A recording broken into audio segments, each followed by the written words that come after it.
Hi friends, કેમ છો? મજામાં? તો આજે આપણે એવી રેસીપી બનાવીશું કે જે મેંદાના લોટની જગ્યાએ આપણે ઘઉંના લોટમાંથી બનાવીશું અને એકદમ સરસ એ જ ટેસ્ટ બને એવી જ રીતે આપણે આ રેસીપી બનાવી લઈએ.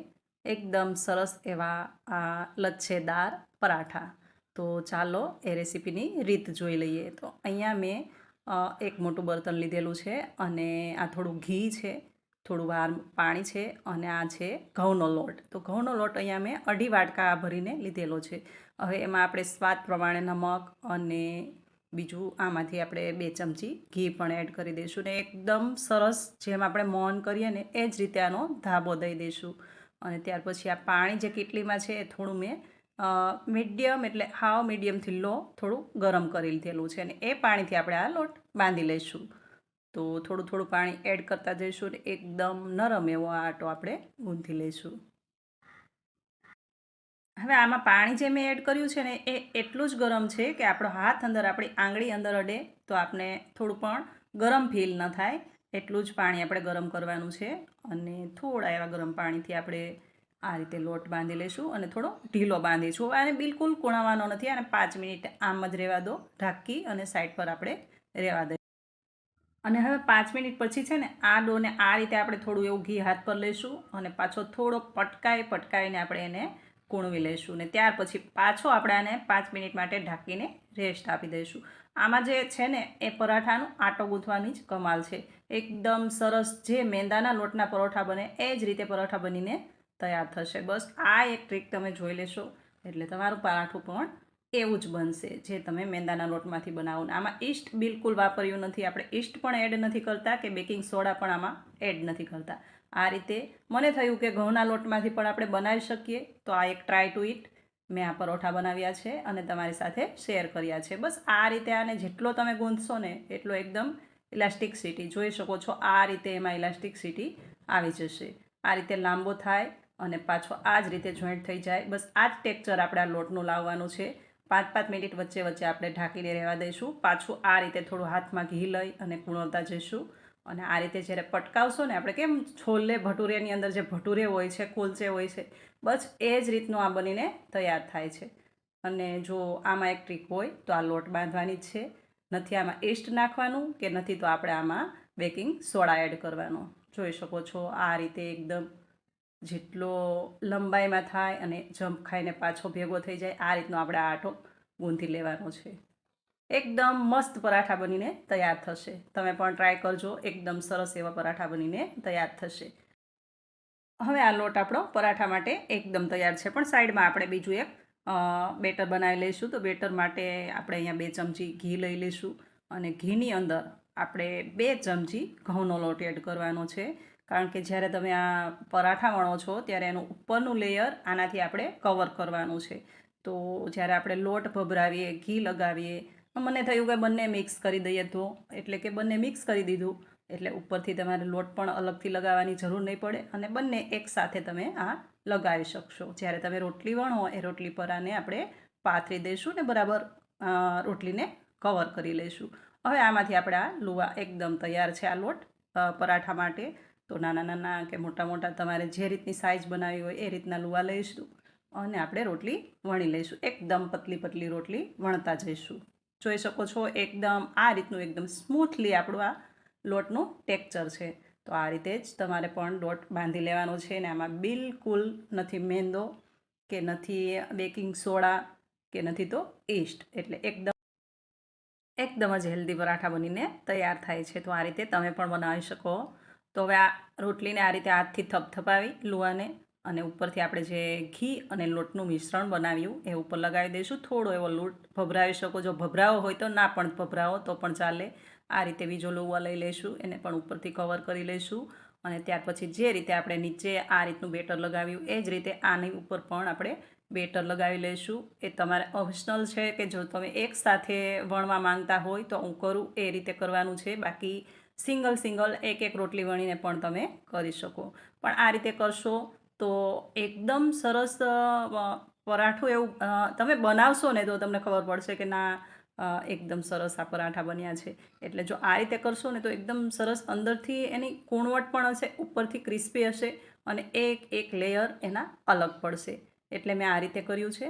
જો તમે બીજી રીત પણ હું તમને બતાવી શકું, એ આગળ બતાવીશ, તો એ રીતે પણ કરી શકો અને આ રીતે પણ કરી શકો.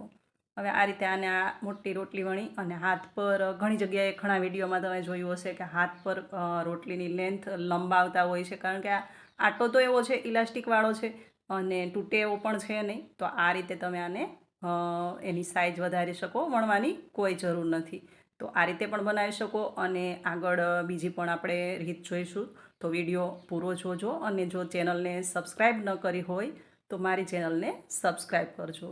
અને આ રીતે આપણે આ બધી રોટલીને અલગ અલગ કરી લઈશું. પાછું આનો લુવો બનાવી લઈશું. જુઓ તમે હવે કે આટલી વાર આ રોટલીને આપણે કૂણવામાં આવે છે તો એ પરાઠું કેવું બનતું હશે. એટલે તો તમે બનાવશો ત્યારે જ તમને ખબર પડશે. તો હવે આ બધા જ પડ આપણે ખોલી દઈશું અને પાછી એને રોટલીની સાઈઝની વણી લઈશું. હવે જુઓ, પરોઠાની તો એટલી બધી વેરાયટી છે ને કે અલગ અલગ કેટલા બધા સ્ટફિંગ ભરીને પરાઠા બનાવવામાં આવે છે.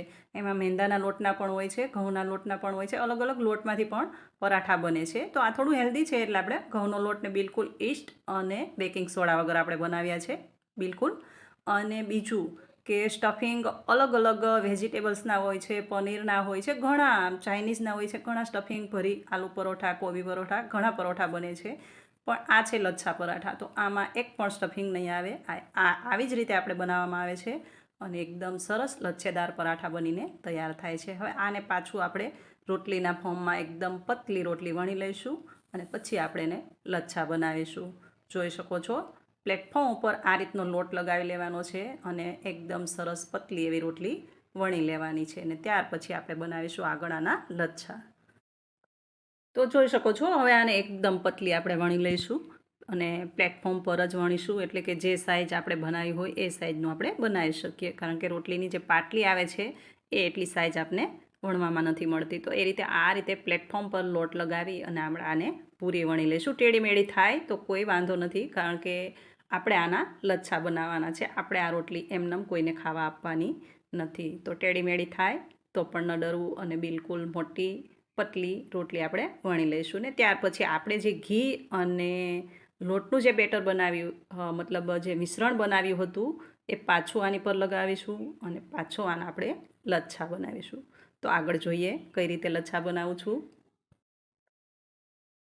હવે આ રોટલી એકદમ સરસ પરાઠા માટે તૈયાર છે. હવે ઉપરથી આપણે આ ઘી અને લોટનું મિશ્રણ આપણે લગાવી દઈશું અને ઉપરનો જે લોટ હું ભભરાવું છું એ ના પણ ભભરાવો તો પણ ચાલે, ઓપ્શનલ છે, ભભરાવી શકો. અથવા તો આ એક બેટર લગાવીને આ રીતે ફૂલ લપ કવર કરી લેવાની છે આ રોટલીને.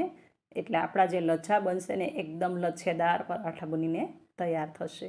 તો આ રીતે આપણે આને ચપ્પુ લેવાનું છે, ચપ્પા પર થોડું એવું ઘી લગાવી લઈશું અને બારીક એકદમ એવી લાઈન કરી લઈશું કે જે રીતે આપણે ફર્સ્ટ ક્લાસમાં, સેકન્ડ ક્લાસમાં હોય, નાના હોય અને કોઈ પણ ટીચર આપણે જ્યારે હોમવર્ક ન કર્યું હોય ને ખીજાય અને એ ટાઈમ પર જ્યારે ટીચરનો ડર લાગતો હોય ને, ટીચરના ડરથી આપણે આ રીતે આપણી બુકની અંદર લાઇનિંગ કરતા હોઈએ છીએ. બસ એ જ રીતે એકદમ સરસ આ રીતે લાઇનિંગ લગાવી લેવાની છે અને ચપ્પુ વડે આ રીતે આને ઉઠાવતા જઈશું થોડું અને રોલ કરતા જઈશું ને બનાવી લઈશું આપણા લચ્છા. તો આને પૂરી રોટલીને આ રીતે લચ્છા બનાવી લઈશું.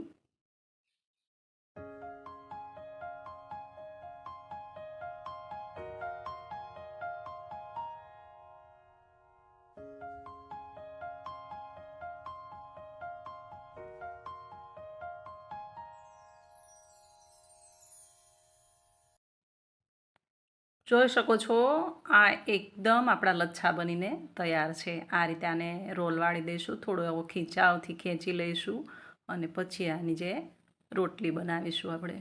જોઈ શકો છો, આ રીતે રાઉન્ડ કરી લઈશું અને આ પેડાને થોડી વાર માટે સેટ થવા દઈશું.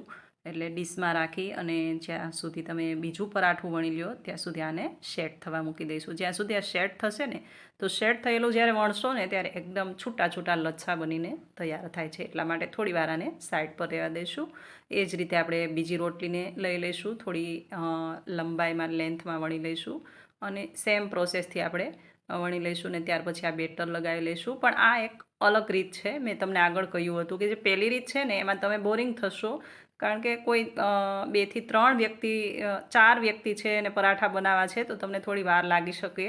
એટલા માટે કે એ તો ક્યારેક ક્યારેક બનાવી શકીએ, પણ આ જે અત્યારે જે રીત છે એ તમે રનિંગમાં ગમે ત્યારે આ પરાઠા તમે બનાવી શકો. આ તમને વણવા માટે પણ એકદમ ઇઝી રહેશે. અને જે રીતનું પહેલું પરાઠું આપણે બનાવ્યું એ જ રીતનું જ્યારે બની જશે ને ત્યારે એ જ રીતના લચ્છા આના પણ બનશે. તો જોઈ શકો છો આ રીતે આને પતલી પતલી પ્લેટ કરવાની છે. હવે પતલી પતલી પ્લેટ કેમ કે જે રીતે તમે સાડીનો પલ્લું બાંધો ને એની પ્લેટ બનાવો છો એ રીતે જ આની પ્લેટ બનાવવાની છે. અને પછી આને આપણે રોલ વાળી લઈશું. એ જ રીતે આનો પણ આપણે રોલ બનાવી લઈશું અને પાછું એ પરાઠાને વણી લઈશું. હવે જો કંઈ પણ ન કરવું હોય ને રનિંગમાં તમારે એ જ પરાઠાનું એમ કે એ જ પરાઠા જેવી થિકનેસ, લચ્છાદાર પરોઠું અને એ ટેસ્ટ એ બધું જોતું હોય તો ફટાફટ લોટ બાંધી અને રોટલી વણી નાખવાની છે. ત્યાર પછી આ બેટર ડાયરેક્ટ રોટલી પર લગાવવાનું છે, પણ રોટલી તમારી એકદમ મોટી અને પતલી હોવી જોઈએ. અને ત્યાર પછી આ રીતના પ્લેટ લગાવી અને રોલ વાળી દેવાનો છે. અને ત્યાર પછી તમારે તરત જ એ પરાઠાને વણી નાખવાનું છે અને એને પેનમાં શેકી લેવાનું છે. એકદમ સેમ એવું જ પરાઠું બનીને તૈયાર થાય છે, પણ આ થોડું નરમ અને ઉપરથી ક્રિસ્પી હોય છે. એમાં થોડીક ગુણવત્તા ઓછી હોય છે. તો જોઈ શકો છો આ રીતે આપણે આ બીજી પ્રોસેસથી પણ આને રોલ વાળી દઈશું અને પછી આની રોટલી બનાવી લઈશું. તો જોઈ શકો છો આપણા બંને રીત અલગ અલગ બંને રીત આપણા પરાઠા માટે આટો એટલે કે લૂ તૈયાર છે. બંનેને વળીને આપણે શેકી શકીએ. અને એક ત્રીજી પણ રીત તમને મેં બતાવી દીધી, જે તમને સારી લાગે, જે તમને ઝડપથી થાય એ કરવાની. પણ જ્યારે જો આ રીતનું જ ખાવું હોય ને પરાઠું તો છે એકવાર આ રીતે ટ્રાય કરશો ને તો પછી પહેલી જે ઇઝી રીત છે ને એ ભૂલી જશો. એટલું સરસ આ પરાઠા બનીને તૈયાર થાય છે. હવે આને વણી પણ શકો અને આને આ રીતે હાથથી તમારે થિકનેસમાં રાખવું હોય તો હાથથી જેટલું તમે ધારો એટલું ફેલાવી શકો અને વણી પણ શકો. જો હાથથી કરશો ને તો લચ્છા એકદમ વધારે છૂટા છૂટા થશે. જો વણી નાખશો ને તો લચ્છા થોડા ઓછા ખુલશે. બસ એ જ આની. હવે મારા ઘરમાં તો વણીને ખાવામાં આવે છે, પણ જો વણવા કરતાં હાથેથી તમે ફેલાવીને મોટું કરેલું જે પરાઠુંની જે રોટલી હશે એ બનાવશો ને તો મને તો વધારે એ ગમે છે. કારણ આના કરતાં વધારે એકદમ લચ્છા છૂટા છૂટા થાય છે અને ખાવાની પણ મજા આવે છે. બાકી ટેસ્ટ તો બંનેનો સેમ છે. ઉપરથી એકદમ ક્રિસ્પી થાય છે, અંદરથી એકદમ જ સોફ્ટ અને નરમ હોય છે. તો જ્યારે વણતા હોય ને ત્યારે વેલણને વધારે પ્રેસ નથી કરવાનું, એકદમ ધીમે ધીમે વેલણથી આને વણી લઈશું. બંને પરાઠા આપણે વણી લઈશું અને બંનેને આપણે શેકી લઈશું. હવે જુઓ તમે વણતા હશો ને ત્યારે જ આના લચ્છા એકદમ તમને છૂટા છૂટા, એટલે મતલબ કે આપણે જેવી લાઇનિંગ કરી હતી ને, જે આડી લાઇનિંગ હતી ને એકદમ રાઉન્ડ રાઉન્ડમાં તમને લાઇનિંગ દેખાશે. એટલે કે એ જ્યારે પેન પર શેકાવા જશે ત્યારે એકદમ લચ્છા તમારા ખુલતા જશે. કારણ કે અંદર આપણે જે સ્ટફિંગ ભર્યું, સ્ટફિંગ મતલબ બેટર આપણે જે લોટ અને ઘીનું બનાવ્યું હતું એ બેટર આપણે અંદર કવર કર્યું છે. મતલબ કે અંદર એકબીજા સાથે ચોંટશે નહીં અને એકદમ જ અલગ તમારા લચ્છા બનીને તૈયાર થશે. જોઈ શકો છો આ રીતે આ લચ્છા આપણા દેખાઈ રહ્યા છે. આટલી પતલી રોટલી બનાવવાની છે અને જો થિકનેસમાં રાખવું હોય તો પણ ચાલે. પણ એ ઈસ્ટ ને બેકિંગ સોડા યુઝ કરીને જે તમે આથો આવ્યો હોય જે બનાવો ને એ થોડું થિકનેસમાં હોય તો સારું લાગે. આ તો આપણે ઘઉંના લોટમાંથી બનાવ્યું છે તો એને થોડું આટલું જ આપણે વણી લેવાનું છે. અને વણો નહીં તો હાથથી પણ બનાવી શકો. થપથપાવી અને હાથથી થોડું મોટું કરી અને આપણે પેનમાં શેકી શકીએ. હવે પેનનું ટેમ્પરેચર આપણે એકદમ હાઈ રાખવાનું છે અને ત્યાર પછી આ પરાઠાને આપણે એમાં એડ કરવાનું છે. અને ત્યાર પછી આને પલટાવતા જઈશું, ઉપરથી બટર લગાવતા જઈશું.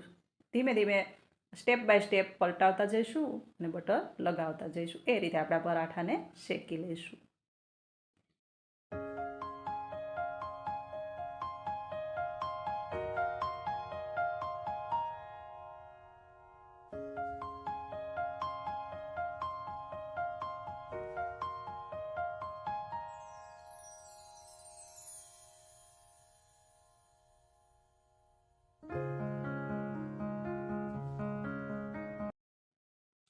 તો ફાઇનલી તૈયાર છે આપણા આ લચ્છા પરાઠા, જેમાં નથી તો બેકિંગ પાવડર કે નથી તો ઈસ્ટ.